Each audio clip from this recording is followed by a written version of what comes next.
Listo, Álvaro. Gracias, bueno, gracias Álvaro por la presentación. Buenas noches con cada uno de los presentes.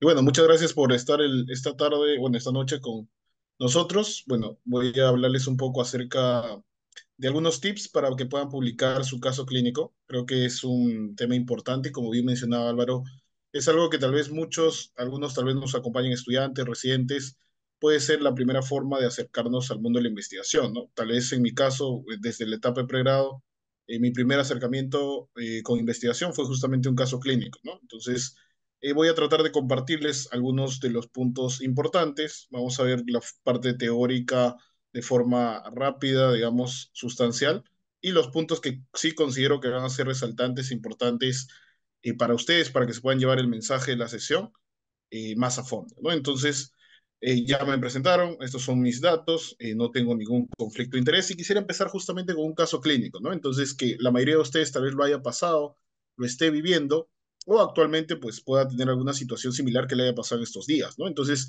Evito se encuentra rotando, por ejemplo, en el servicio de medicina interna de un hospital. Durante su rotación clínica, identifica que uno de sus pacientes presenta una patología extraña. A la visita médica con los asistentes, uno de ellos comenta que solo ha visto 10 casos durante sus 20 años de experiencia, pero comenta que lo más raro que ha visto dentro de este paciente es la sintomatología con la que el paciente inicia el cuadro clínico. Inicialmente, lo otro que le llama la atención es que varios médicos inicialmente lo vieron y ninguno planteó este diagnóstico de forma inicial, ¿no? Entonces, evito que puede ser cualquiera de nosotros saliendo de esta rotación clínica como estudiantes, como residentes, etcétera, incluso como propios asistentes. La pregunta principal que uno viene es, ¿este caso clínico puede llegar a ser publicado en una revista científica? ¿Puede ser aceptado para una revista científica? ¿Qué necesito para poder redactar? Porque tengo ahí toda la información, tengo tal vez el contacto y cómo redacto este caso clínico, ¿no? Entonces, estas cuatro preguntas creo que son las principales que nosotros nos planteamos durante nuestros pases de visita y demás. Entonces, es lo que justamente les traigo el día de hoy. Vamos a ver cuatro puntos, que es el primero, las generalidades, y luego vamos a ver si el caso clínico puede ser aceptado en una revista, cómo necesito, o bueno, qué necesito para poder redactar este caso clínico, cómo lo redacto y dónde podría publicar mi caso clínico. Entonces, lo primero que nosotros debemos de recordar es que el reporte de caso va a ser muchas veces, como su mismo nombre dice, un caso en específico, ¿no? Va a describir las características clínicas, diagnósticas, etcétera, eh, de un caso en especial, ¿no? Describe una aparición rara o novedosa de un caso. Justamente esto es lo que quiero que recordemos, porque más adelante vamos a ver qué se conoce o qué es lo que nosotros vamos a denominar raro o novedoso, ¿no? Y que usualmente a la par puede contener una revisión narrativa o sistemática del caso mismo para poder denotar la rareza que nosotros queremos dar a conocer, ¿no? Entonces, esto como parte, digamos, general. Dentro de los casos clínicos, usualmente nosotros vemos con mayor frecuencia casos clínicos como tal, pero también existe la posibilidad de que se puedan ver serie de casos, ¿no? La cual ya agrupa más de un caso. Va a haber distintas teorías, distintas referencias, las cuales ustedes pueden leer y ver que pueden ser dos o más casos, pueden ser tres, pueden ser cuatro, etcétera, etcétera, según como ustedes puedan ir considerando, ¿no? Lo ideal y la principal diferencia que existe entre ambos justamente es el uso de una guía para que nosotros podamos redactar y para poder evaluar, ¿no? Que justamente es la guía KER. Es algo que ya les voy adelantando para que ustedes puedan ir viendo, ¿no? Y algo que tiene especial la serie de casos justamente es el formato en el cual se puede publicar. Podemos publicarlo ya sea como un formato de un caso clínico, que lo vamos a ver más adelante, o también como un artículo original. Por ahí si han llevado algún curso en Evisalud, en protocolos y demás, sabemos que los artículos originales tienen un formato propio, ¿no? En la sección de métodos, etcétera, que en cierto tipo de situaciones, cuando uno, por ejemplo, quiere redactar una serie de casos, sobre todo cuando son más de 10 casos, se puede aplicar. Y algo que tienen de especial las series de casos es que no existe una guía consensada, así como existe el KERP, perdón, para los casos clínicos, para las series de casos, ¿no? Por ahí alguien que le interese el ámbito quirúrgico, tal vez es cirujano de algún área, existe una guía, que es la guía Proces, no es universalmente, digamos, diseminada o conocida, pero ciertas revistas, sobre todo americanas de cirugía, la usan y especifican cómo debe redactarse una serie de casos para el ámbito quirúrgico, ¿no? Entonces, eso también lo podemos evaluar. Respecto al número, como les decía, es muy variable. Pueden ser más de dos casos, pueden ser tres, pueden ser cuatro, etcétera, etcétera, según cómo puedan ir viendo, ¿no?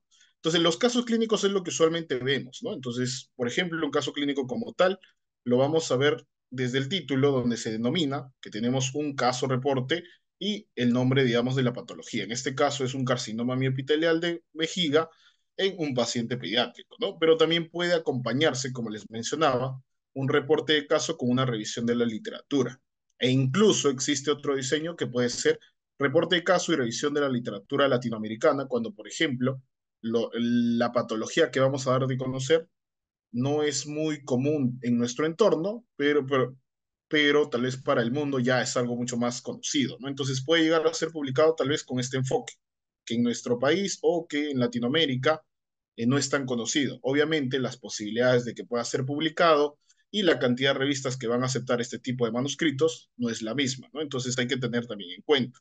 Y algo que está muy, entre comillas, de moda, por decirlo así, es la presentación de reportes de casos con revisiones sistemáticas, ¿no? Que si bien puede ser una alternativa que ustedes pueden conocer, algo que ya les puedo, digamos, comentar con el tiempo que también he visto ambos ámbitos, es que si bien no siempre uno va a publicar un reporte de caso con una revisión sistemática, lo que les puedo recomendar y el primer tip que se pueden llevar es que para todo caso clínico en cualquiera de sus formatos o serie de casos que ustedes deseen publicar, previo a la selección de esta característica novedosa que ahorita vamos a ver, uno tiene que hacer una buena revisión de la literatura, del tema y de los probables subtópicos que uno va a tratar, y lo ideal es que uno siga una secuencia sistemática, ¿no? Es decir, hacer una búsqueda sistemática.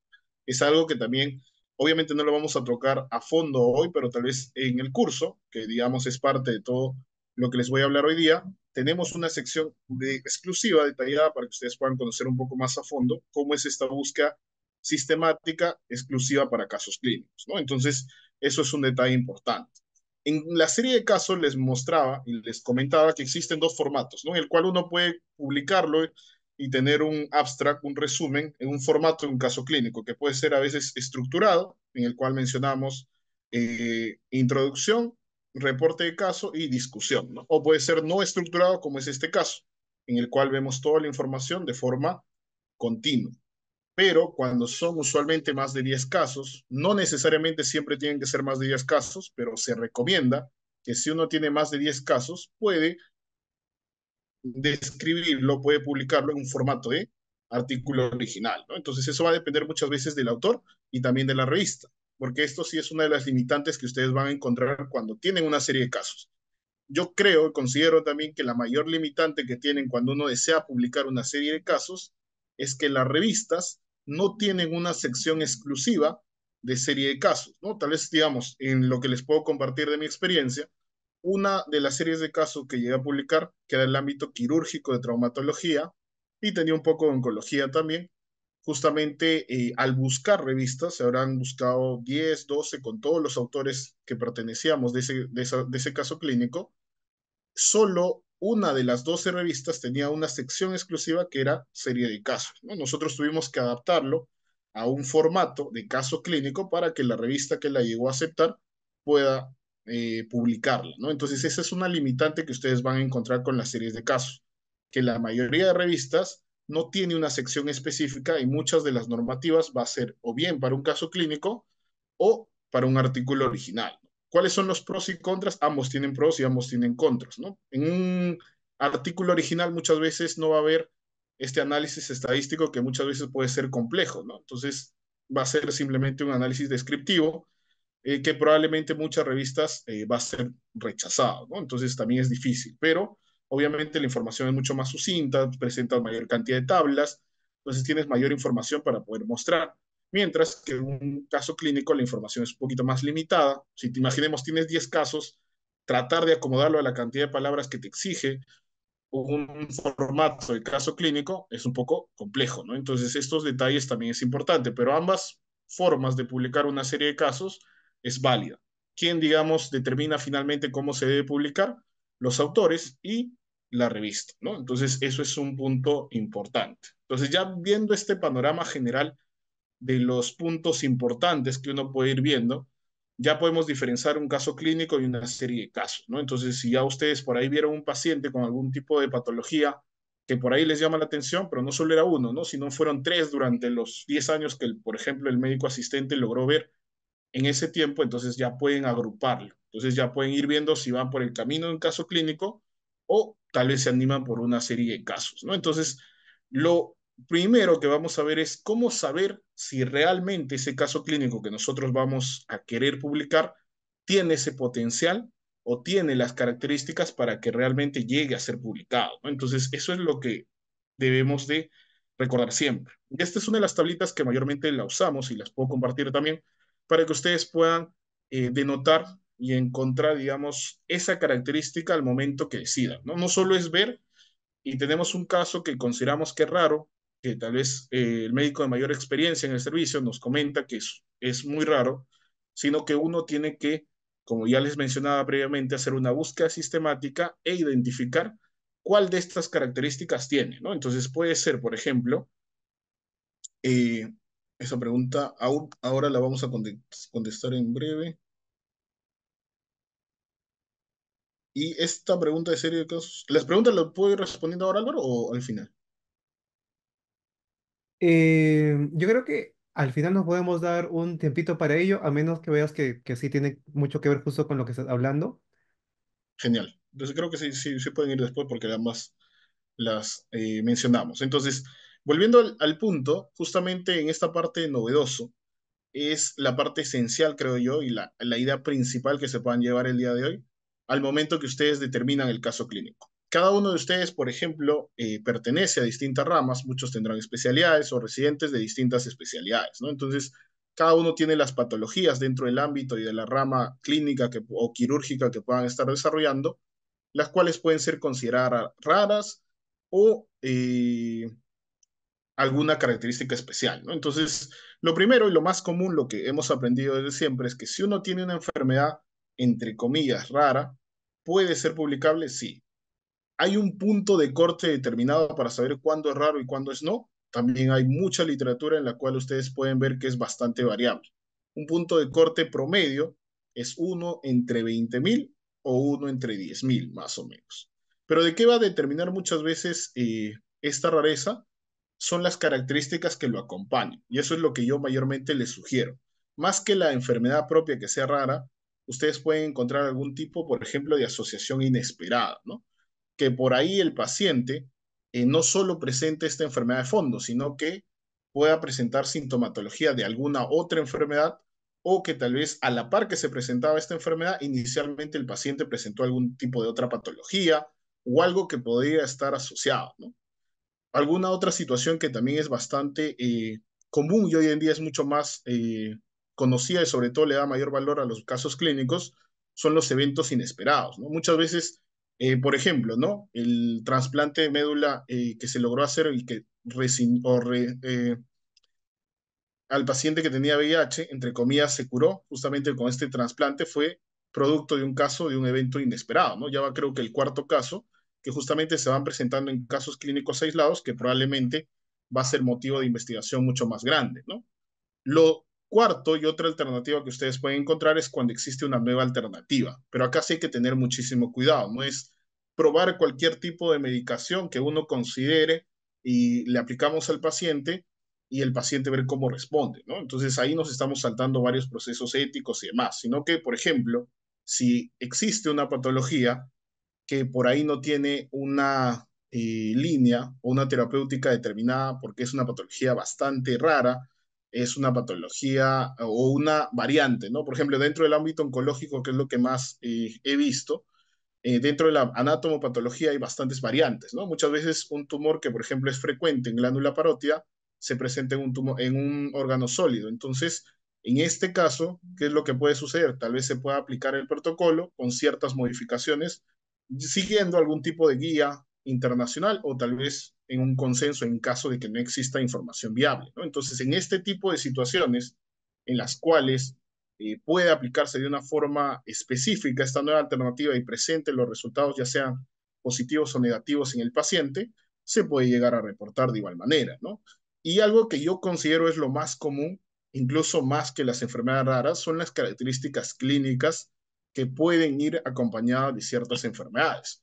Uno puede presentar una enfermedad, entre comillas, no tan común, pero que la manifestación clínica inicial del paciente es totalmente rara. Nos llevó hacia un camino que era totalmente distinto, pero al final terminó resultando ser otra enfermedad. Entonces, es ahí donde está el valor del caso clínico, no en la enfermedad per se, sino en cómo el paciente presentó la sintomatología inicial. ¿Y qué es lo segundo que uno tiene que denotar? Que justamente al momento que redactes el título de tu caso clínico y obviamente en el cuerpo y todo el contexto que uno va a desarrollar el caso clínico, tiene que ir especificado estos puntos, ¿no? Entonces, eso es importante que ustedes mencionen y tomen en cuenta y que se van a dar cuenta si ahora rebobinamos y vemos todos los casos clínicos que por ahí lo hemos visto interesante por la enfermedad, tal vez lo más raro va a ser la característica clínica. Y pueden ser, por ejemplo, enfoques terapéuticos únicos, como ya les iba mencionando, y variación de estructuras anatómicas, ¿no? Esto sobre todo para el ámbito quirúrgico. No tanto en enfermedades, y esto sí era una pregunta que, por ejemplo, bastante comúnmente se hacía, ya denominadas, ¿no? La anomalía de Epstein, por ejemplo, que uno la observa, ya tiene un nombre esta enfermedad, ya está denominada, tiene sus características, entonces se tiene que evaluar la literatura bajo ello, ¿no? Pero si, por ejemplo, encuentras algún dentro del ámbito quirúrgico, se está operando un paciente y encuentras una rama de alguna nueva arteria, entonces puede ser reportado. Existen revistas científicas, propiamente el ámbito solo anatómico e incluso quirúrgico. La intención solo es buscarla, ¿no? Como vamos a ver en la parte final de este punto. Entonces, esto es importante que ustedes recuerden. Yo creo que le pueden tomar ahí un pantallazo, demás, y siempre tratar de ver que no solo es la enfermedad rara, sino que tienes bastantes vertientes en las cuales tú puedes denotar. Ahora, también va a depender mucho el ámbito y la magnitud que uno puede encontrar. ¿Qué tan raro es esta característica clínica que yo he visto en el paciente de forma inicial? Para eso está la búsqueda sistemática, ¿no? Entonces uno tiene que buscar distintas bases de datos, tratar de usar los términos adecuados y al final ver si, por ejemplo, no, en el mundo esta presentación clínica inicial que tiene el paciente es bastante rara, no se ha reportado previamente, entonces ¿tiene potencial para ser publicado? Sí. ¿En una revista internacional? Sí. Entonces, ahí vas encontrando cuál es el camino, por ejemplo, hacia dónde puedes apuntar. Porque muchas veces también sucede eso. Uno lleva un caso muy interesante a un congreso científico y se queda ahí. Entonces, la información que muchas veces puede ser denotada y que en otros países tampoco se ha visto, se llega a perder muchas veces porque no se logró ese paso, ¿no? Ese paso siguiente, que es un paso importante. Entonces, eso es un punto clave que les quiero dejar el día de hoy. Lo otro es mi caso clínico. Sí. Respecto al área, creo que eso es un punto importante que podría ir incluido dentro de acá. Hay distintas áreas, ¿no? O sea, al final, no sé si lo vamos a ver bien a fondo, pero sí hay ciertos detalles que les he incluido en la presentación de hoy sobre cómo hacer una búsqueda de revistas, ¿no? O sea, buscar dentro de los ámbitos, hay buscadores como Simago, el MIAR, por ejemplo, que va a tener distintas ramas en las cuales uno puede buscar, ¿no? Entonces, dentro de medicina existen muchísimas revistas y hay otras revistas de ciencias de la salud en general, ¿no? Entonces, se puede buscar en muchísimas áreas y al final de la sesión también vamos a ver cómo buscar en cada una de las revistas propias, ¿no? Entonces, uno identifica el caso clínico, es novedoso, entonces lo siguiente que uno tiene que ver es recordar que la redacción debe ser concisa. Uno no puede explayarse muchísimo. Cada una de estas secciones tiene que ser, digamos, bien delimitada. Algo que les puedo dejar acá de forma rápida siempre es a 300, 400, 500, ¿no? Que ustedes pueden tomarlo como un punto de corte para que les pueda servir más adelante, ¿no? Y lo más importante es siempre cumplir con las normas éticas. Consideras que el caso clínico es publicable, entonces trata de conseguir el consentimiento informado del paciente. Identifica al paciente, tenga un número, digamos, de soporte del paciente, de la familia, para que puedas tener el contacto y no perder, digamos, el seguimiento del paciente. Y esto también me voy adelantando un poco, pero es importante que recuerden que la historia del paciente no termina con la cirugía que se le hizo, con el tratamiento que se le brindó. Lo ideal es que el paciente, mientras más tiempo lo sigas, porque eso también es motivo muchas veces de pregunta, si el caso clínico fue de hace 7 años que el paciente presentó esa patología, ya es 2024, ¿puedo publicarlo aún? Si pasado esos 7 años, por lo menos el paciente en su seguimiento ha venido este año, hace 2 años, etcétera, y tienes un tiempo de seguimiento, eso le da potencial más bien a tu caso clínico para que pueda ser publicado, ¿no? Si tienes más tiempo de seguimiento, es mucho mejor. Entonces, muchas veces decimos, no, el caso clínico es muy antiguo, ya no lo voy a tener, pero el paciente sigue viniendo a consulta, control con cada uno de ustedes, entonces ese caso clínico aún se puede publicar, ¿no? La gran limitante que muchas veces surge, y con eso va el punto 4, es que no siempre tenemos las imágenes en ese paciente. Eso es algo relevante. Por eso les digo, una vez que identifican ese caso clínico, perdón, identifican el paciente que con un potencial caso clínico que puede ser publicable, traten de conseguir el contacto de la familia, el contacto del paciente y inmediatamente tratar de tener las imágenes de calidad, sobre todo de acuerdo al ámbito, ¿no? Ya sea, digamos, del ámbito quirúrgico, obviamente una imagen de la cirugía tal vez va a ser de mucha importancia, si es dermatológico, tal vez imagen de la lesión, si es a la parte oncológica, siempre imagen radiológica, de la anatomopatología, y por ahí el examen de laboratorio podría ayudar, ¿no? Entonces, eso es importante que uno identifique de forma general, de manera inicial, ¿no? Identificar si el caso clínico tiene ese potencial para ser publicable porque tiene una de estas características que se consideran, entre comillas, como raras, ¿no? Entonces, lo segundo que tenemos que evaluar y ver justamente es ya establecer un contacto con el paciente y empezar lo que vendría a ser redactar el caso clínico, ¿no? Entonces, ¿cómo o qué necesito yo para poder redactar este caso clínico? Son 4 puntos que acá les he resumido de forma rápida, ¿no? Lo primero es el equipo de trabajo, y esto yo creo que es fundamental que ustedes recuerden y sobre todo tengan en cuenta.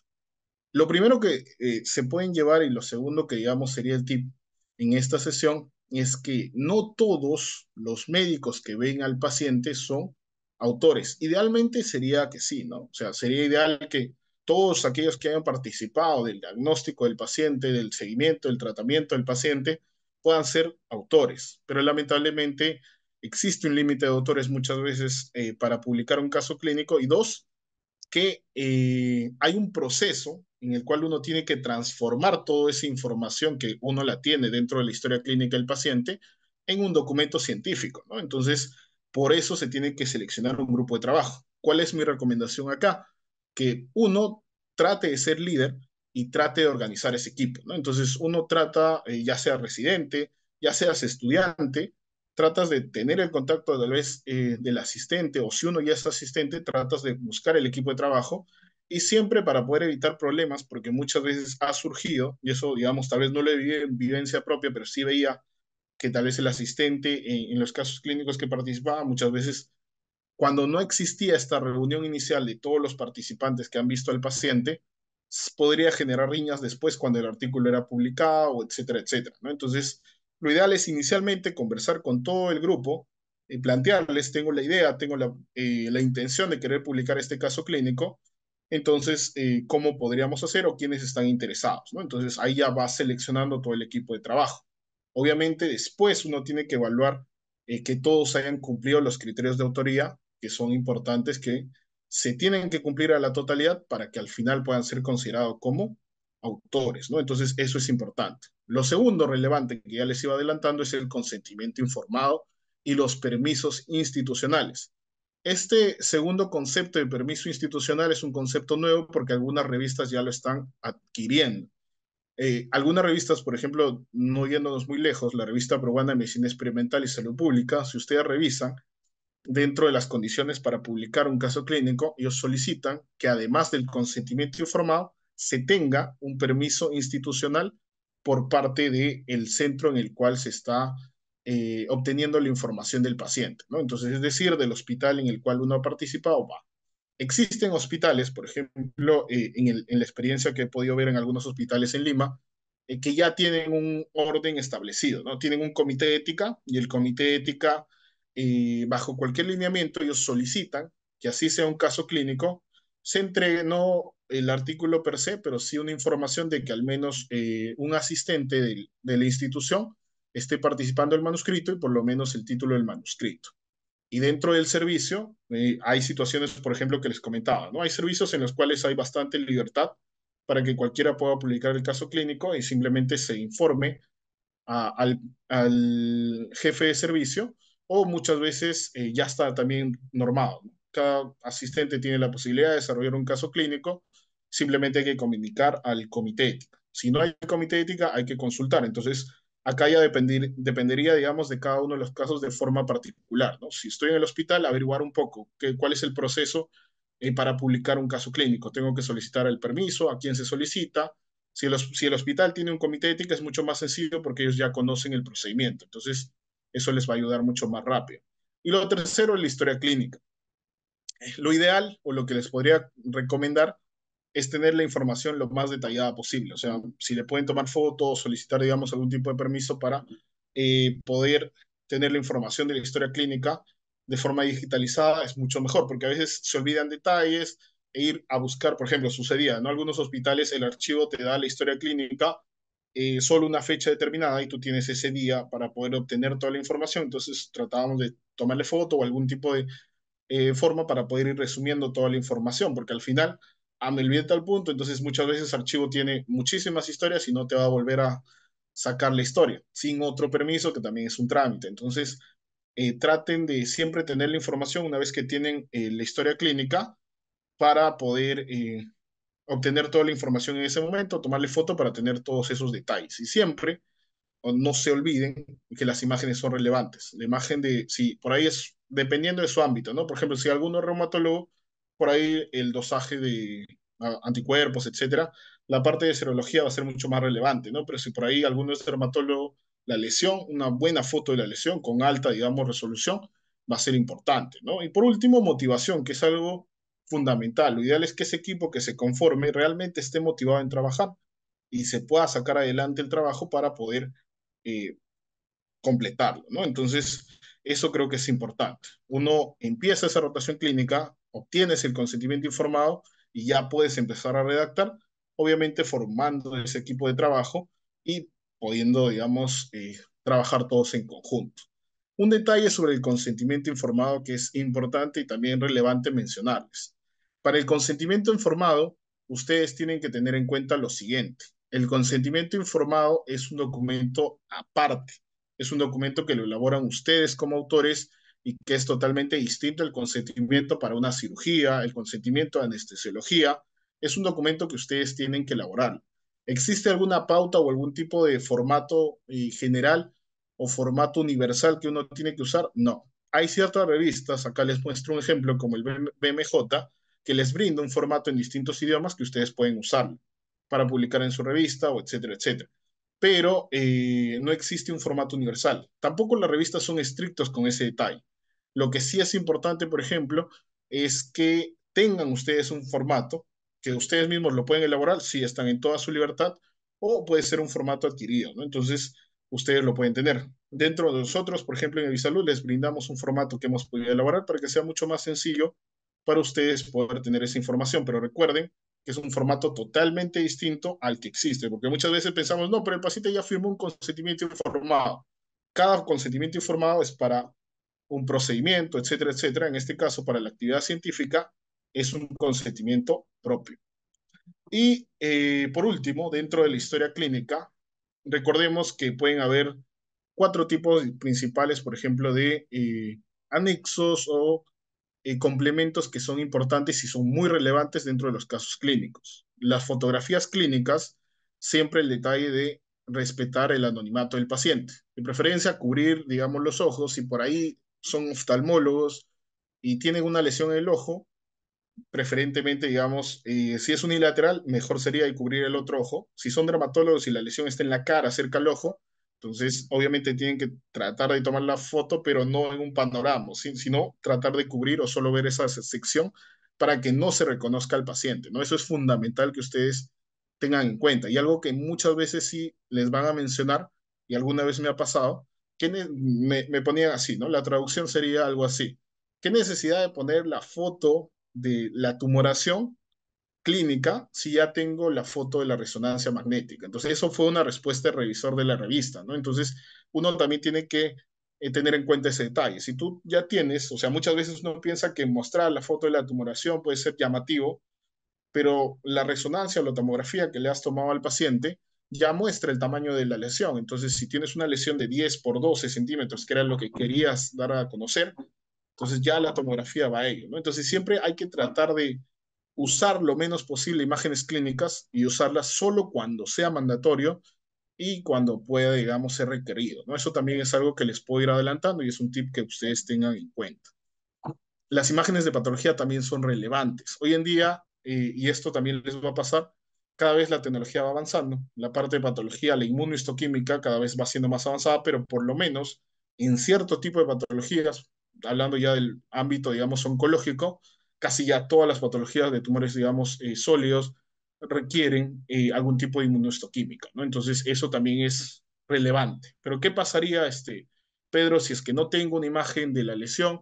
No tengo una imagen de la patología, cómo, digamos, realmente mi caso clínico puede llegar a ser publicable, la respuesta es parcial, ¿no? Les puedo decir que sí, que no. Muchas veces, si tenías, digamos, la expectativa de publicarlo en una revista internacional, ya como que va bajando la posibilidad, pero aún puede ser publicable si es que tú sabes cómo solventar o, entre comillas, solventar esa falla, por decirlo así. Si es que no tengo la imagen de la patología, pero tal vez la imagen tomográfica, tengo la suerte de que esta lesión es patognomónica de esta enfermedad, entonces por ahí ya tienes un punto a favor, ¿no? O no tenías la imagen de la anatomopatología, pero tienes la imagen de la endoscopía, entonces como que trata de sopesar, pero siempre el diagnóstico tiene que ser exacto. Si es que tu enfoque es, por ejemplo, diagnóstico, si tu enfoque es mostrar una patología rara, pero si tu enfoque, por ejemplo, es terapéutica, tal vez no es tan relevante. Si no tengo esta imagen, puede pasar desapercibido porque el enfoque de mi caso clínico es cómo el paciente responde a la terapéutica ya teniendo el caso clínico. Es por eso que muchas veces ustedes van a encontrar un caso clínico que ya empieza con el diagnóstico del paciente. Paciente, mujer de 48 años con diagnóstico de cáncer de mama triple negativo en estadio D, etcétera, etcétera, etcétera, y que comienza toda la parte cómo fue el proceso de la terapéutica, que es lo llamativo, ¿no? Entonces, es por ello que ustedes cuando lean casos clínicos van a encontrar que los casos clínicos empiezan en distintas secciones. No siempre empieza como un relato común, ¿no? El paciente llega con la sintomatología y después cómo se va logrando esa parte del diagnóstico. Entonces, eso es importante también. Y la parte radiológica, muchas veces no vamos a tener acceso a la resonancia, que en la mayoría también de patologías puede ser, entre comillas, el gold estándar, pero si por ahí tienes la tomografía, tienes una tomografía con contraste que por ahí va cercano, úsala, porque eso también, digamos, te solventa. Y eso siempre tienes que redactar. Cualquier limitación que tú tengas diagnóstica, entre comillas, que no te dé vergüenza, sino más bien menciónala y comenta cómo has podido solucionar esa limitante que has tenido. Entonces, eso es importante que tengan en cuenta. Y los valores del laboratorio va a depender del ámbito. Como les decía, si es reumatológico, el valor del laboratorio es sumamente importante que ustedes lo usen. Entonces, en esos ámbitos sí es necesario que lo coloquen, ¿no? Entonces, eso es importante. Acá les muestro un ejemplo. Siempre un caso clínico te da posibilidad de tres, cuatro imágenes. Cuando solo tienes tres, cuatro imágenes, traten de usar el famoso imagen múltiple, por llamarlo así, ¿no? Esta es la imagen 2A, 2B, porque están dentro de la figura 2 partido en dos imágenes, ¿no? Es una imagen endoscópica, la imagen de la tomografía y la imagen de la anatomopatología con inmunohistoquímica, ¿no? Entonces, que al tener buenas imágenes, entre comillas, ha sido posible llegar a, también a publicarlo en una mejor revista, ¿no? Entonces, eso también es importante y relevante al momento que ustedes van a ver. Por eso es importante que tengan la historia clínica y a la par ya puedan ir pensando qué necesito en este paciente. Necesito la patología, necesito la endoscopía, etcétera, etcétera, de acuerdo a la situación en específica que necesitemos, ¿no? Entonces, eso es un detalle importante. A ver, un segundo. Creo que no cambia la diapositiva, ¿cambió? No, todavía. A ver, hay que tener un poquito de Mm, paciencia. sí, sí, Arreglando este tema.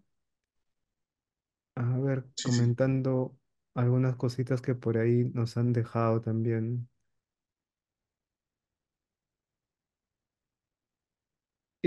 No sé si se llegó a contestar, por ejemplo, por ahí comentaban, ¿debo pedir algún tipo de permiso al hospital?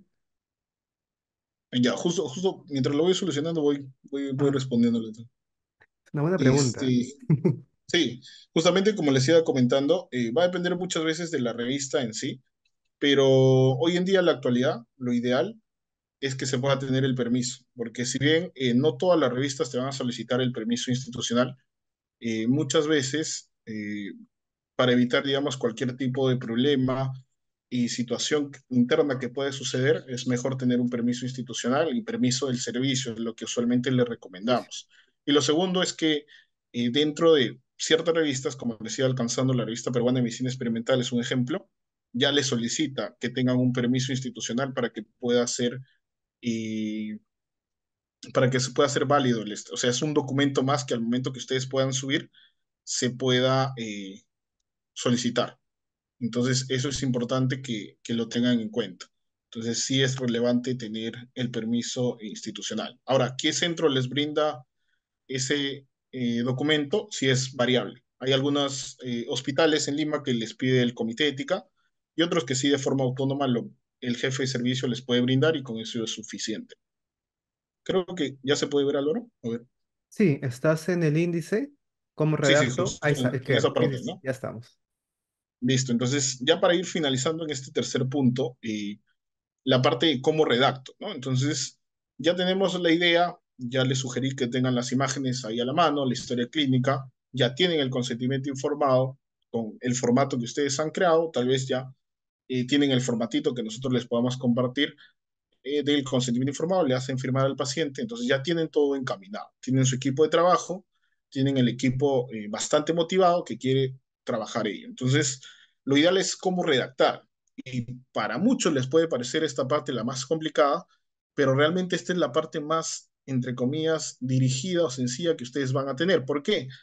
Porque existe una herramienta que hasta hoy en día es vigente y hoy en día la usan los revisores, es decir, aquellas personas que van a revisar su manuscrito en la revista y lo usan los autores, es decir, aquellas personas que van a redactar. Entonces, ustedes tienen la guía que era a la mano y es hasta hoy en día la herramienta que todos o la mayoría de instituciones, por no decir todas, la usan, ¿no? Entonces, es una herramienta que les permite seguir un orden al momento de redactar, la usan, como les mencionaba, autores y revisores y la conoce todo el mundo, ¿no? Entonces, eso es importante que tengan en cuenta. Hay ciertas secciones que son importantes, ¿no? Entonces, son 13 secciones, no todas son, digamos, entre comillas, mandatorias. Por ejemplo, la sección de la línea de tiempo, el punto número 7, pero lo que les puedo ir adelantando dentro de de esta sección, esto es bastante largo, creo que esto, por ejemplo, en el curso nos toma 3 semanas, pero algunos datos o tips, digamos, que les puedo ir adelantando es no empezar desde el punto 1, sino empiecen desde el punto 5. El punto 5 al punto 10 es la parte de relato del caso clínico. De ahí pueden volver a la introducción, con el que es el punto 4, pasan al punto 11 que es la discusión, y de ahí terminan con la parte uno 2 3 que es la parte de resumen, el título, y existe una parte que es la perspectiva del paciente y el consentimiento informado que también lo deben de tener, ¿no? Si bien este punto 12 que es perspectiva del paciente, no es algo que lo soliciten, es algo que hoy en día ya se está solicitando cada vez más y es importante que tengan. Entonces, a la par que ustedes solicitan el consentimiento al paciente, por eso les mencionaba la importancia del seguimiento. Una vez que, por ejemplo, ya tengan el seguimiento del paciente, comenten al paciente cuál ha sido su perspectiva de todo lo que ha vivido, ¿no? Y al menos que en sus propias palabras les puedan dar y ustedes después lo redactan en un pequeño. Hay bastantes ejemplos, por ejemplo, si revisan los casos clínicos de la BMJ, todos o la mayoría, el 99%, tienen perspectiva del paciente. Entonces, ahí tienen ejemplos de cómo puede ir la perspectiva del paciente, ¿no? Entonces, todas estas secciones son bastante dirigidas. Acá les muestro un ejemplo de la estructura. Dentro del título, siempre no se olviden el término que reports. Los autores pueden ser variables, ¿no? Se dice que un reporte de caso idealmente no debe pasar de 6 autores, un mínimo de dos o un autor, pero idealmente ese es el punto del rango, ¿no? De 2 a 6 autores. Un resumen que puede ser estructurado o no estructurado. No estructurado es cuando tiene subtítulos y no estructurado, como es el caso acá, donde todo está de forma seguida. Tenemos la introducción, usualmente lo que les comentaba al inicio, ¿no? 300, 400, 500. 300 para la introducción. El error más común que se tiene siempre en la introducción y que tal vez deben de evitar es pensar que la introducción es un resumen de la enfermedad que quiero, por ejemplo, dar a conocer si estoy en el panorama de que es una enfermedad rara. Empiezo con la etiopatogenia, cuándo fue descrita primera vez la enfermedad. Si bien esta puede ser una buena forma de empezar la introducción, lo ideal es que sepas darles enfoque a lo que yo quiero tratar, ¿no? Si mi enfoque es terapéutico, tratan de no dedicarle muchas líneas a ellos, sino tal vez en los tratamientos que vas a ver. Entonces, aquí hay unas técnicas del embudo, etcétera, que nosotros más adelante podemos ampliar mucho más para que ustedes puedan conocer, ¿no? Y en el reporte de caso, que es lo más amplio, son varias secciones. Recuerden que les comentaba que era del 5 al 10. La parte 10 y eso es el error que mayormente se comete, es el seguimiento. Por favor, es la tercera o cuarta vez creo que le repito que es porque esa es la parte que más se olvida. Siempre el seguimiento del paciente no termina cuando el paciente ya se le opera, no termina cuando el paciente sale de alta, sino ustedes tienen un seguimiento en la mayoría de patologías del paciente, ¿no? El paciente pueden citarlo cada 3 semanas, cada 2 meses, entonces ahí es donde viene también un potencial para que su caso clínico tome mayor, digamos, enfoque, ¿no? Las imágenes pueden ser variables, en este caso teníamos tomografía pre y postquirúrgica y imágenes de anatomopatología con inmunohistoquímica, ¿no? Y la discusión es muy parecida a una discusión de un artículo original como tal. Lo que tú tienes que hacer es comparar cada uno de los puntos que has detallado en tu relato, ¿no? Si has detallado por ahí la sintomatología, compara la sintomatología con otros casos clínicos que se han presentado. Acá, por ejemplo, se hace una revisión narrativa, pueden colocar una tablita y en la tablita colocan cuáles han sido sus características, ¿no? En nuestro caso, el paciente presentó un tamaño de la tumoración de 10 por 12. En Argentina, en 2012, presentaron una tumoración parecida a 5 por 4. Entonces, cada una de las características que ustedes consideren relevantes, pueden ir comparándolo en esa tablita, ¿no? Entonces, es otra forma de presentar. Y si por ahí se animan a hacer una revisión sistemática a la par, ya tienen que especificar todos los procesos. Pero nuevamente les recalco, para que puedan tener una buena introducción y una buena discusión, lo ideal es que previamente o durante todo este proceso tengan una buena búsqueda sistemática. Mientras más profunda sea la búsqueda, mientras más organizada, realmente van a saber cuál es el enfoque para poder ver, porque muchas veces si encuentro una revisión sistemática, si encuentro, por ejemplo, muchos estudios observacionales de la temática que yo quiero ver o tal vez de la patología que considero rara, realmente tiene potencial para ser publicado, o si ya tengo la patología, pero tal cual dice el libro, tal cual dice la sintomatología, toda la evolución, entonces vale la pena invertir el tiempo en hacer ese caso clínico, entonces las oportunidades van a haber. Siempre, digamos, lo importante es identificar cuál es esa característica novedosa y si no es, digamos, la posibilidad, sigamos intentando, sigamos buscando y lo importante es reconocer un buen caso clínico y muchas veces eso lo van a reconocer haciendo una buena búsqueda sistemática, ¿no? Y finalmente está la sección del consentimiento informado, que algunos pueden pedir que lo coloquen al final de la discusión, algunos lo solicitan que lo pongan dentro del relato al final, y eso va a ser bastante variable. Los agradecimientos y la bibliografía. Usualmente no se excede de 15 referencias bibliográficas, ese es un tope. Idealmente 10, si pueden llegar, pero lo ideal es que no pasen de 15. Obviamente va a haber revistas que le van a decir 20, 25, va a haber revistas que le van a decir 12, entonces siempre como punto medio, 15.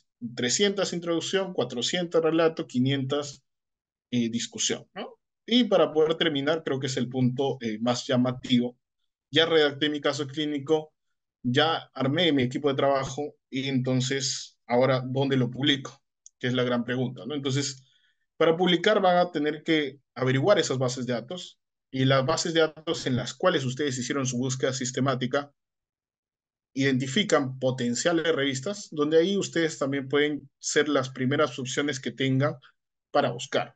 Lo ideal es que ustedes han identificado un caso clínico que tiene el potencial para ser publicado en una revista de alto impacto, entonces es apuntar a las revistas grandes. Entonces, buscar algunas herramientas que me permita buscar revistas indizadas a alguna de estas bases de datos grandes. Entonces, por ejemplo, esta es la secuencia que les puedo dejar y resumir y es un tip para que ustedes tengan en cuenta, ¿no? Entonces, busquen en Cimado. Cimado es una herramienta en la cual les permite buscar revistas científicas que están en Scopus, de las cuales pueden verificar si tiene alguna indexación más, etcétera, en MIAR, ¿no? Que es otra herramienta que por ahí pueden ver. Esto también, digamos, es parte, que podría ser parte de toda una sesión más, de toda una charla más dentro del curso, hay una sección específica para que puedan buscar encimado cómo puedan hacerlo. Entonces, para poder saber si acepta o no casos clínicos, sí o sí tienen que ingresar a la revista. Ingresan a la revista y ahí tienen que evaluar si acepta o no casos clínicos. Algún punto en contra es que, lamentablemente, las revistas que a veces conocemos como Mayor Impacto, las revistas Q1, etcétera, no siempre acepta casos clínicos. Son pocas, pero existen. La idea es buscar bien, por eso tiene que haber un tiempo determinado que ustedes dediquen como parte del equipo a buscar estas revistas. Entonces, va. Algunas veces en situaciones, si me ha pasado como estudiante, si no tengo, digamos, algún tipo de financiamiento, etcétera, cobra o no cobra para publicar, ¿no? Entonces el APC, pues muchas veces tiene formato híbrido, etcétera, entonces se evaluaba. Y siempre evalúen la guía de autores, ¿no? Para que vean el número de palabras. Por eso les decía que es importante. Si, por ejemplo, en la revista ustedes han escrito 1.500 palabras, 1.200 con el ejemplo que les daba, y la revista solo les solicita 1.000, entonces van a tener que reducir. Pero si la revista les pide máximo 1.800 o 2.000, así lo pueden mandar. Entonces, por eso es que les ponemos un tope 1.500 o 1.200, para que de esa manera ustedes después no sufran quitando, porque quitar es más difícil que agregar palabras. Entonces, ese es un detalle importante que puedan tener. Y siempre sean minuciosos con cada detalle. Y algo que también ha sucedido muchas veces me han preguntado, el tiempo de publicación. Pedro, ¿puedo enviar a esta revista mi caso clínico y mandarlo a otra revista a la par que mientras lo va revisando para así ver si alguna me acepta?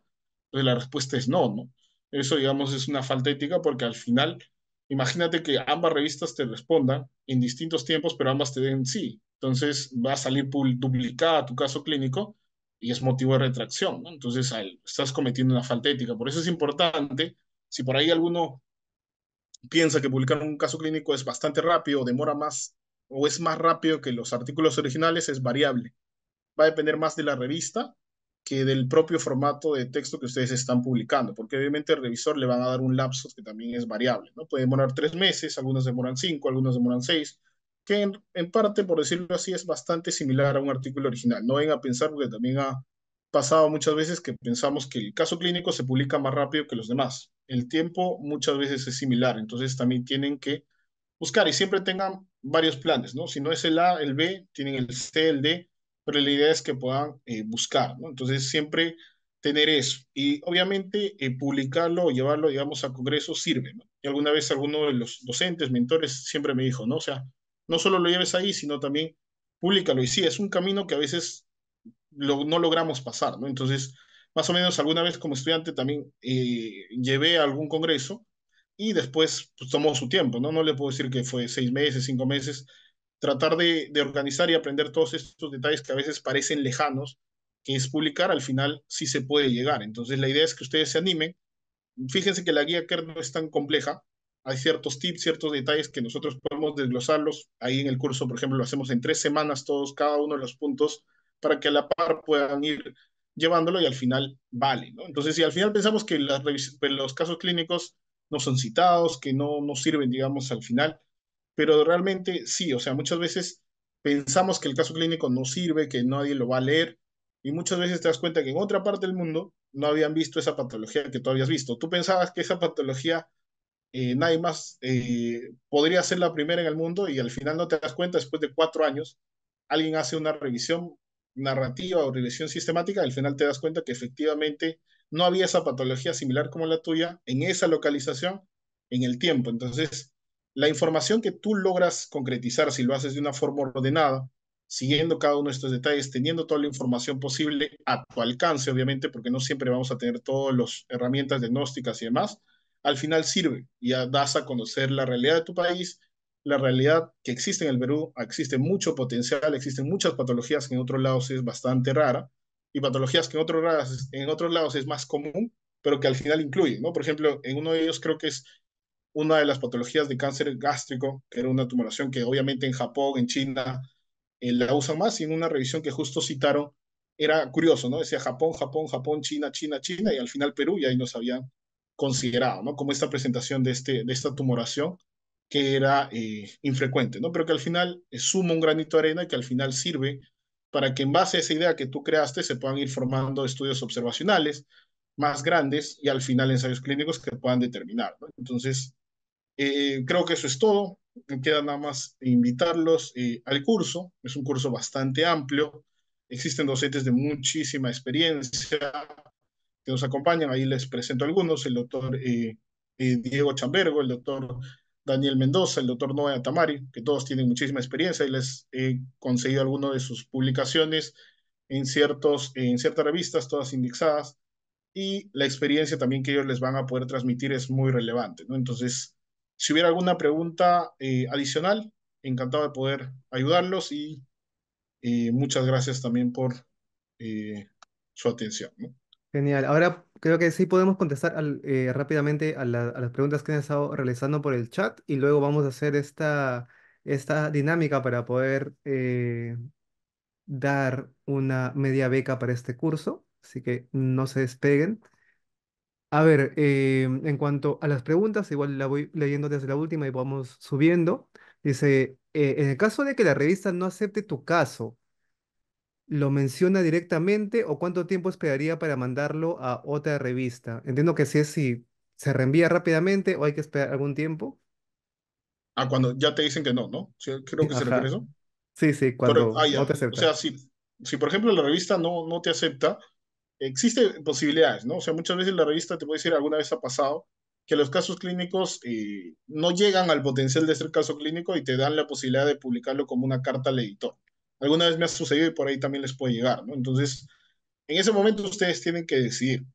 Recomendación bastante personal, por ejemplo, es, lo ideal es busquen otra revista que tenga la posibilidad de publicarlo como caso clínico, porque a veces como carta al editor van a tener que disminuir muchísimas palabras, más de la mitad de las imágenes, entonces creo que toda la información no se va a poder transmitir, ¿no? Pero si una vez que ya tienes ese rechazo de parte del comité editorial, ya tienes toda la libertad de poder enviarlo a otra revista, ¿no? Pero Ujú. obviamente con la respuesta de todo el comité editorial, porque muchas veces te dicen está en proceso, te mandan un correo que todavía están pasando a revisión o que te dan sugerencias para modificar. Si te dan sugerencias para modificar, tienes que reenviarlo y esperar a ver qué te dicen, ¿no? Si ya con las modificaciones te pueden llegar a aceptar, pero si te dicen modifícalo y tú lo envías a otra revista, entonces también no va acorde, ¿no? Pues si por ahí ya no te interesa o tal, puedes decirle, no, ya no estoy interesado, pero ya empezaste el proceso editorial. Lo ideal es que termines y si ya tienes el rechazo, o sea, obviamente ya tienes toda la libertad para enviarlo a otra revista, ¿no? Perfecto. Por ahí también preguntan sobre los criterios de coautoría en casos clínicos. ¿Serían los de Eh, la ICMJI, no? ¿O hay ajá, otro? son los mismos. Los criterios del ICMJE, o sea, parte de la concepción de la idea, participación de la forjación de la idea, participación de la redacción del manuscrito y al final, lo más importante y que también ustedes tienen que estar acorde, es la aprobación de la versión final del manuscrito, que es creo que lo más, bueno, no lo más relevante, pero sí es importante que recuerden que todos son responsables de lo que se está escribiendo. No es que, no, esa parte le tocaba al otro colega y él hizo plagio, entonces es la culpa del otro. No, al final la responsabilidad es de todos, porque los criterios dice claramente que todos son responsables del manuscrito. Todos van por igual. Ahí también he dejado los criterios en el chat para quien quiera entrar al link y revisarlos. Son criterios para cualquier tipo de artículos. Sergio Bravo siempre tiene preguntas interesantes. Nos habla de al abordar casos clínicos de personajes históricos o episodios antiguos, como el general San Martín, Alejandro Magno, wow, o una momia Paracas. ¿Estos estudios se consideran casos clínicos retrospectivos o retrodiagnosis? Nunca había escuchado ese término. Supongo que en alguna revista sí tienen ese espacio, ¿no?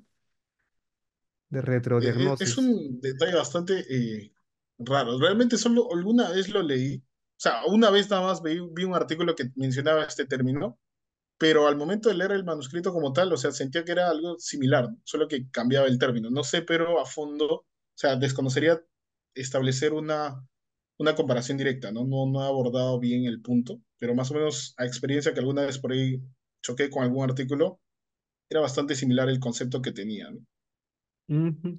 Y al final cada revista es un mundo, así que si tienen casos así súper locos como estos, algo quieren publicar de General San Martín, busquen casos similares y cómo se han publicado y por ahí pueden ver más o menos por dónde va la cosa. Usualmente, También hay otra pregunta que dice, usualmente, ¿dónde encontraría estos casos a ser potencialmente publicados? Me refiero a partir de qué nivel. Entiendo que nivel de establecimiento de salud, ¿no? Si se requiere estar en un instituto especializado o puede ser en un nivel más bajo. Esta situación, esta pregunta es bastante interesante. O sea, va a depender muchísimo de la presentación, ¿no? O sea, alguna vez, inicialmente yo también creía que solo los hospitales especializados que tienen toda la patología, tienen todas las herramientas a la mano, tienen la posibilidad de publicar manuscritos.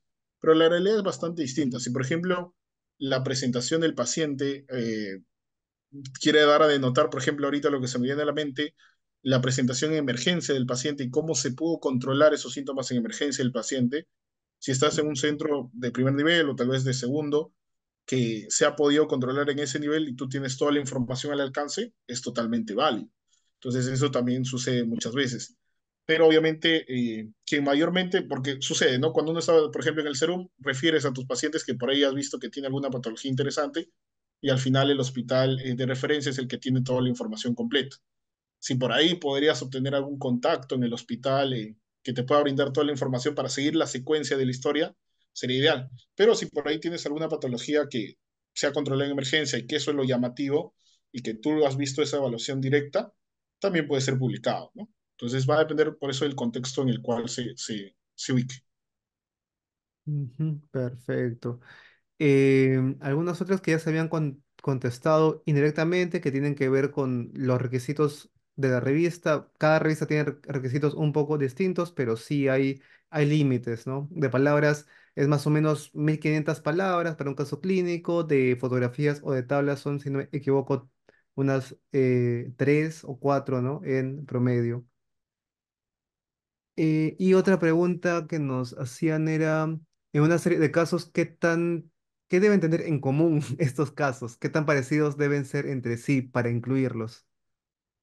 Correcto. Entonces, acá principalmente lo ideal, recordando esto de lo novedoso, principalmente tiene que tener esta característica, entre comillas, novedosa en común. Si por ahí tú quieres denotar las características, no sé, la presentación clínica del paciente que sea similar en los tres eventos en los cuales tú quieras dar a conocer. O por ahí lo interesante en el caso es la patología en sí, o sea, la enfermedad rara, que tres pacientes en 20 años hayan presentado esta patología rara, es válido, ¿no? O sea, en el caso, por ejemplo, que publicamos la serie de casos quirúrgica, era una técnica quirúrgica que era usada ya en los Estados Unidos, pero que se había aplicado por primera vez en el Perú y en Latinoamérica era poco usada, ¿no?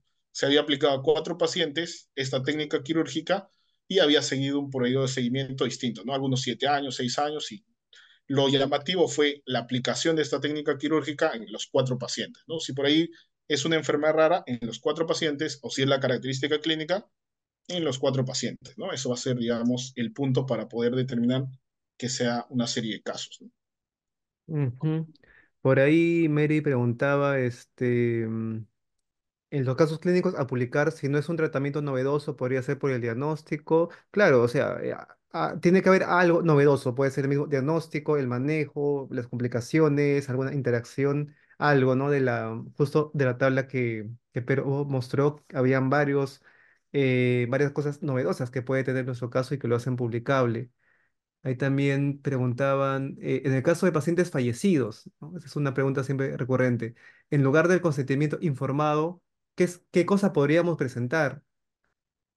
Esa es una buena pregunta, ¿no? Que justamente olvidaba mencionarlo. Siempre que, digamos, no exista la posibilidad del consentimiento informado, se da, digamos, la posibilidad de que uno se dirija al comité de ética, ¿no? El comité de ética institucional del hospital, el cual pueda solicitarse la evaluación y obviamente tiene que estar fundamentada, ¿no?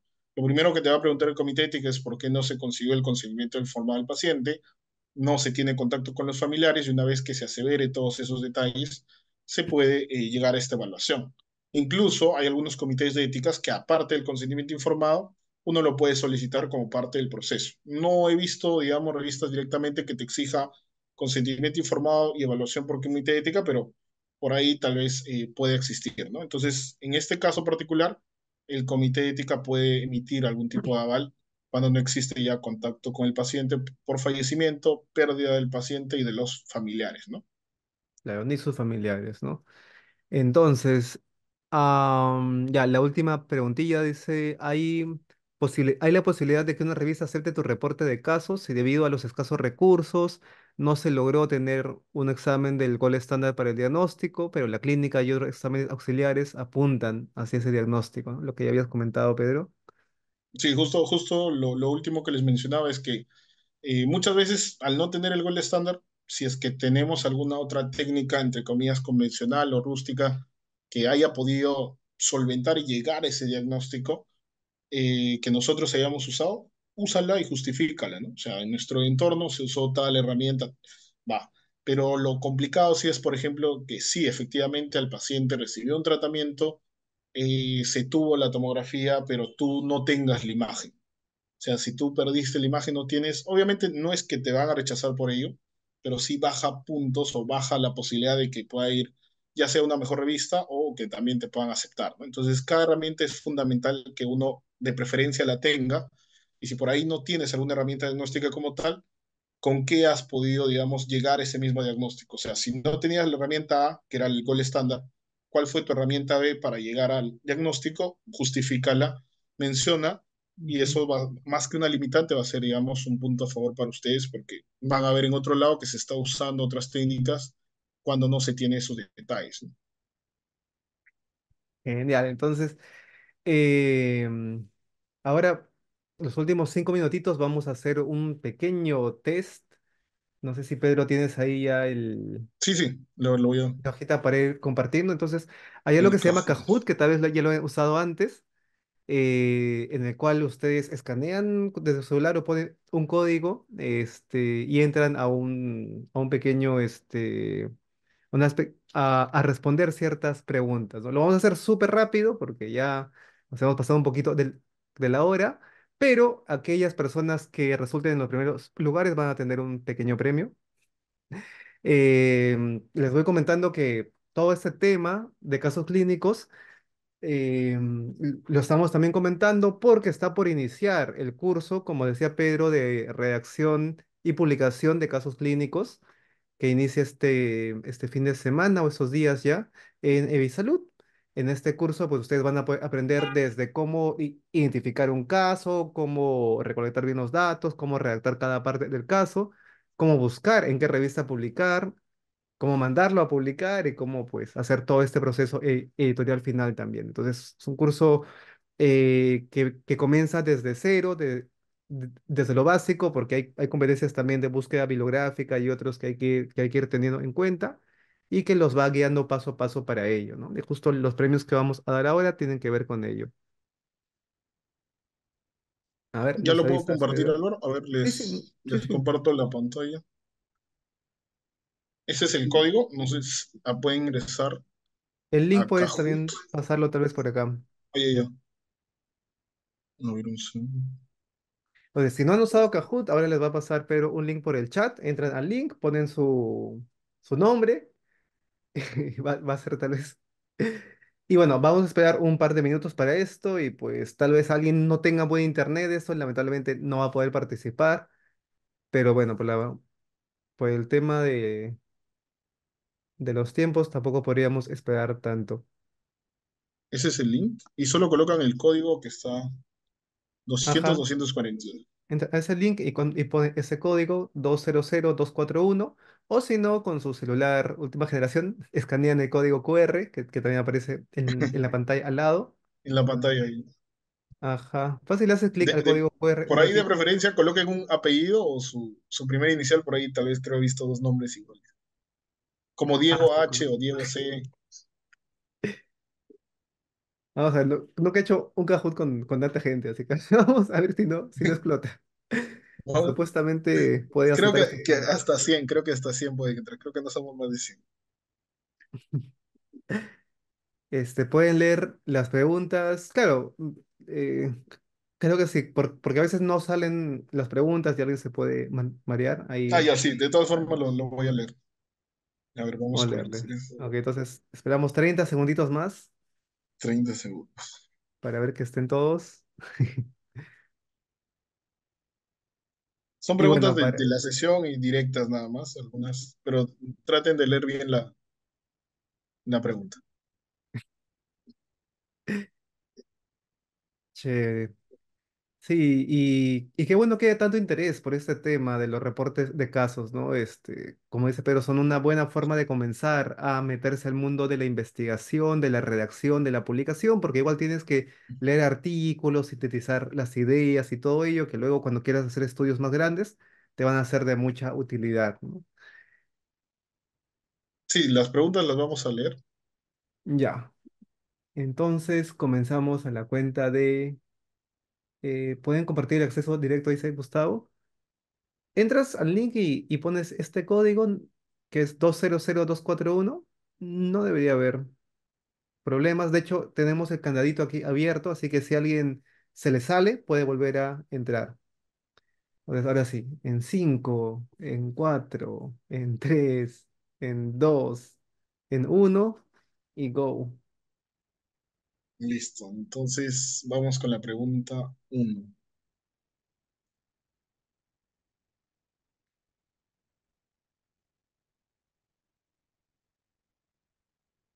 La pregunta uno dice, ¿cuáles son los enfoques novedosos de un caso clínico?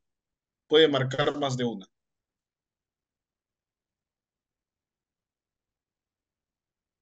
¿Cuáles son los enfoques novedosos de un caso clínico? Pueden marcar más de uno. Enfermedad poco frecuente, técnica quirúrgica aplicada por primera vez en el hospital, característica rara de una enfermedad, variación rara de estructuras anatómicas, asociación inesperada de enfermedades, caso raro según la experiencia del médico jefe del servicio. Ahí vimos el segundo tip que les di, que era lo importante que se puedan llevar de la sesión. Pueden marcar más de uno. Ahí va, uf, volvió. ¿Qué pasó? ¿Qué pasó? No. El internet sí está. Quedan 10 segundos. Para los que les falte, quedan 10 segundos. Recuerda que mientras más rápido contestan, hay más puntaje.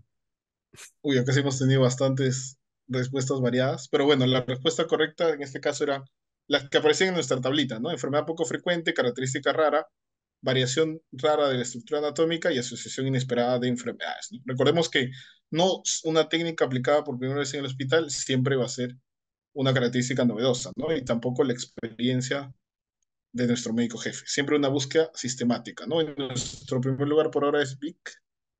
Vamos con la siguiente pregunta. Son cuatro preguntas. Y bueno, acá un recordatorio de la tablita, ¿no? No se olviden esa tablita que es importante. Vamos con la segunda pregunta. ¿En qué formato pueden publicarse las series de casos? Es una pregunta más rápida, 30 segundos. En un formato de caso clínico, en un formato de caso clínico, artículo original, formato de artículos originales o otro formato propio. 50 velocidad.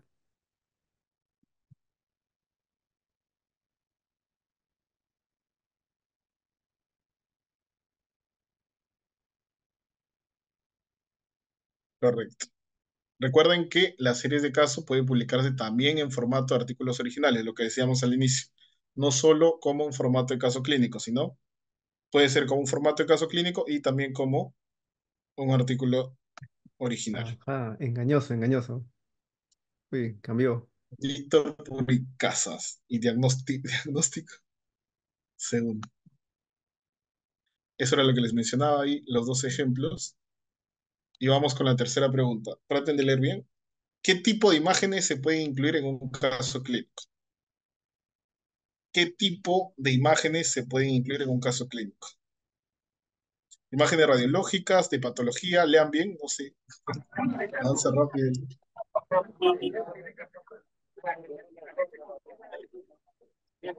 ¿Qué tipo de imágenes se pueden incluir? Quedan 10 segundos.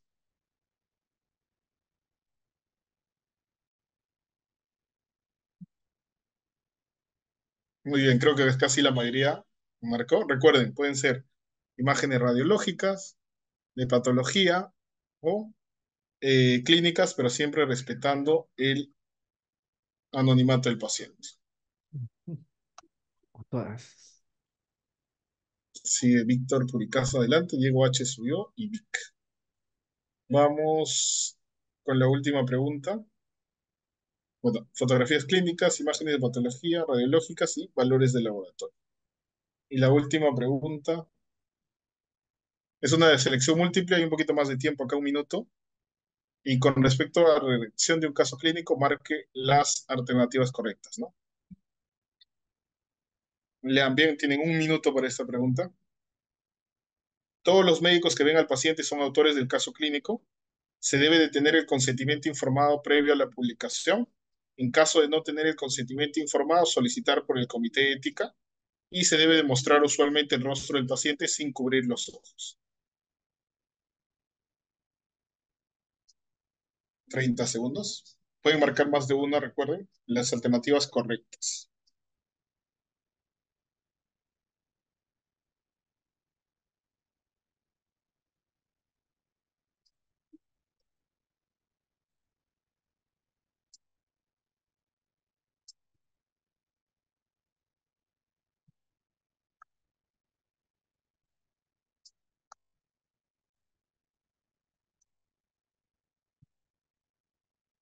Y listo, muy bien. Creo que la mayoría marcó lo correcto. Siempre el consentimiento informado previo a la publicación. Y no se olviden, siempre, si en caso no hay, solicitar por el comité ético. Correcto, muy bien, doctores. Bueno, en general, gracias a todos. Espero que les haya gustado la ponencia. Y bueno, felicitar a y no se olviden que en el curso les brindamos siempre un consentimiento informado, ya un formato para que ustedes tengan, ¿no? Por ahí un motivo más para unirse al curso. Y el podio, el tercer lugar es Vic, ¿Quién es Vic? el segundo, Diego H. Y primer lugar, Víctor Puricasa. Muy bien, felicidades a nuestro podio. Por En si cuarto lugar, acaso, Daniel. Daniela y... Adelante, Álvaro. Ya. Hay ciertos premios para esos tres primeros lugares. Ahora estoy tomando la fotito para recordar quiénes son.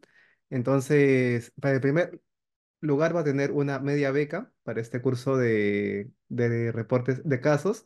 Y el segundo y el tercer lugar también tienen descuentos y solamente tienen que escribir por cualquiera de los medios de Evisalud, por el WhatsApp o por el Facebook o por el Instagram, para decir, estuve en el webinar, gané el primer, segundo o tercer lugar y van a poder hacer valer sus descuentos.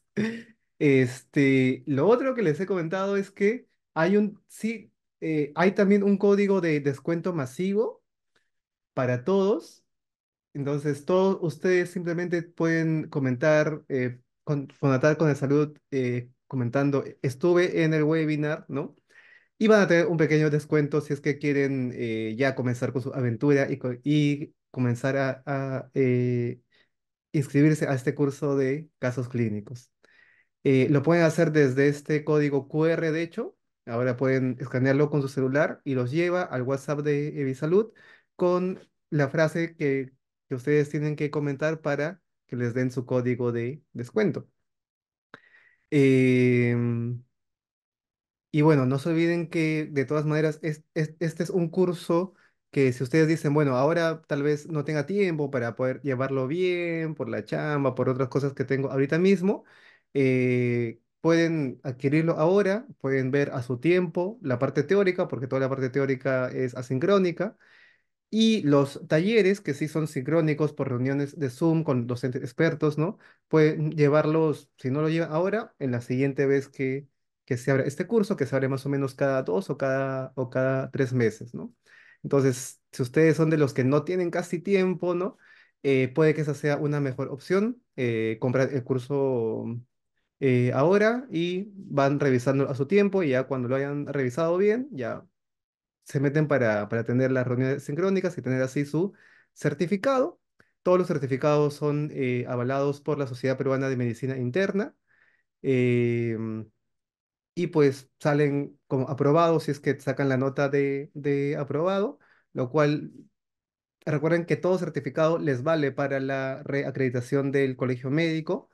Si bien no, este curso por ahora no tiene resolución de CICERE, de colegio médico, sí sigue valiendo, no el mismo no el mismo número de puntos que si tuviera la resolución, sino que es un poco menos, pero también les vale, ¿no? Así que si es que también están por recertificar, es una buena idea que lo puedan hacer por temas que les interese, como estos.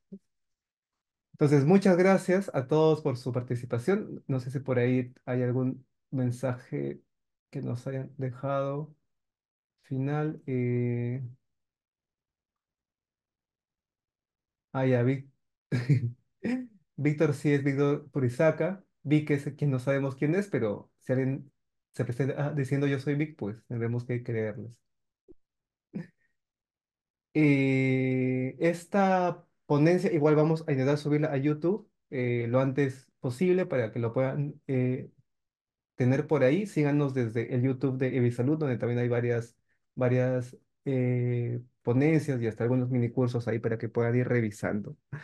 Ok, gracias entonces con todos. Gracias también, Pedro, por haber estado aquí esta noche y por esta pasión que siempre es tan necesaria en nuestros países para poder realizar más cosas, realizar más investigación, poder mejorar las cosas que hay, ¿no? Gracias, Pedro. Gracias, Álvaro. Gracias a todos y bueno, espero verlos en el curso muy pronto. Cuídense con todos. Un abrazo y buenas noches.